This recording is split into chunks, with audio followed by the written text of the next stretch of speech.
हमारी भगवत चरित्रों को जो सुनने में भेद हो जाता है, श्रवण में जो भेद हो जाता है, जो हमें फल मिलता है, उसमें भेद का कारण यही है। हम कथाओं के मंडप तक आ जाते हैं, कथा प्रांगण तक आ जाते हैं, कथा को सुनने बैठ जाते हैं, लेकिन जो हमारे शरीर की इंद्रियां हैं, जिसको कि रामचरितमानस में गोस्वामी तुलसीदास जी महाराज एक चौपाई के माध्यम से वर्णन करते हैं कि इंद्रिय द्वार झरोखे नाना, इंद्रियों के जो द्वार हैं इनके नाना प्रकार के झरोखे हैं, और बैठे सुरता करी करी खाना। देवता लोग जो इंद्रियों के देवता हैं वो स्थान बना बना करके वहां बैठे हैं, और वो करते क्या है, उनका कार्य क्या है, आवत देखत विषय बयारे, आवत देखत विषय बयारे, तुरत ही देहि कपाट उघारी, तुरत ही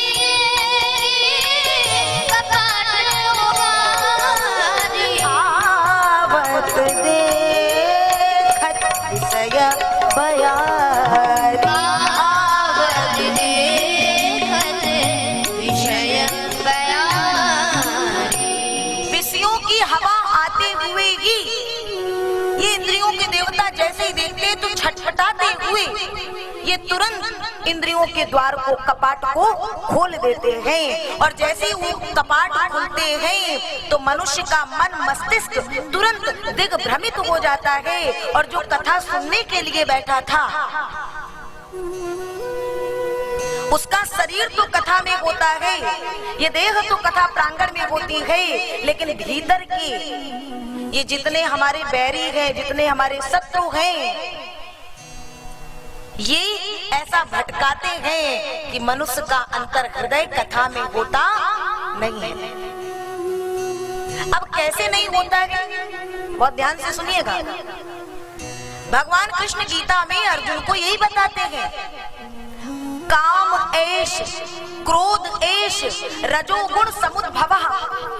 हे अर्जुन, ये काम है, यह क्रोध है, यह लोभ है, ये उत्पन्न किससे होते हैं, जब रजोगुण की प्रधानता होती है। और भगवान कृष्ण ने गीता में यह काम और क्रोध की तुलना कोई बाहरी बैरियों से नहीं की है, ये हमारे अंदर ही विराजमान है।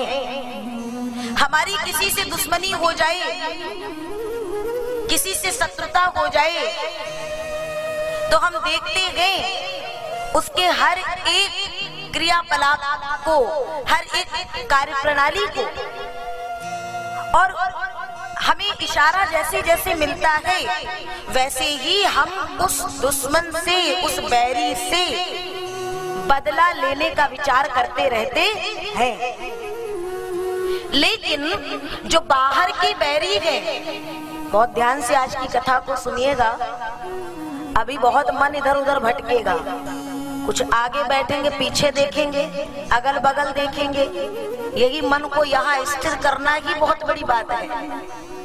वही भगवान बता रहे हैं कि सुनो अर्जुन, बाहर के बैरियों के जितने भी कार्य इत्यादि हैं वो तो तुम्हें दिखाई देंगे, लेकिन ये जो अंदर के बैरी हैं,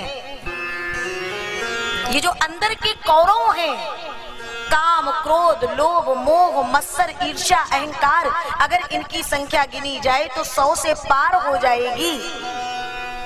ये धीरे धीरे धीरे मनुष्य को क्या करते हैं, जैसे किसी लकड़ी में घुन लग जाता है और पता न चलने पर वो घुन धीरे धीरे अंदर ही अंदर उस लकड़ी को खोखला कर देता है। वैसे ही ये हमारे भीतर के जो शत्रु हैं वो अंदर ही अंदर हमारे जीवन रूपी लकड़ी को खोखला कर देंगे और बाद में मनुष्य का सर्वनाश होना अवश्यम भावी है। इसलिए हमारे जीवन में समय समय पर ये भगवत कथा, राम कथा, कृष्ण कथा, भागवत कथा ये जरूरी है, जो आकर के बीच बीच में हमें भगवत चरणार बिंदुओं की ओर अग्रसर करती है।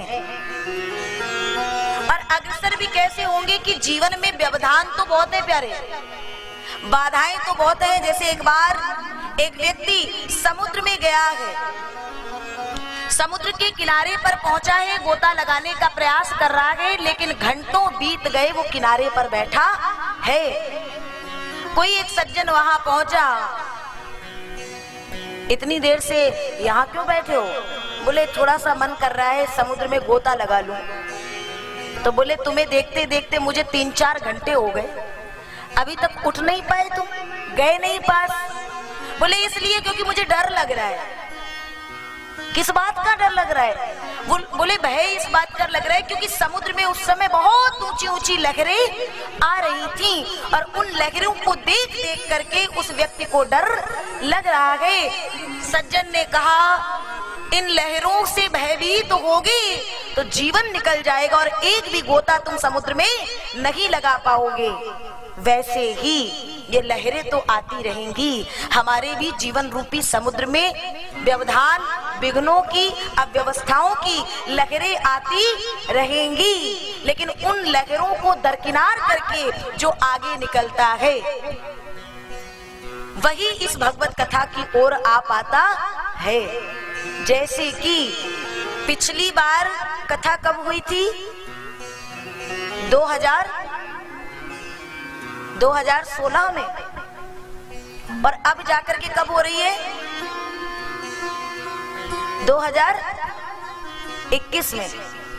क्या कभी हमने विचार किया हमारी मैया हर पल अग्रसर रही, लेकिन मैया अग्रसर जब रही, लेकिन जब सबके मत बाहरी नहीं आंतरिक तौर पे जब मिलते हैं तब कहीं जाकर के कृष्ण कथा का प्रादुर्भाव हो पाता है। भगवत कथा इतनी आसान नहीं है जितनी आसान आज हमने बना ली है। तब कहा जाता है भाग्योदेन बहुजन्म समर्जितेन सतसंगमं च लभते पुरुषो यदा वै।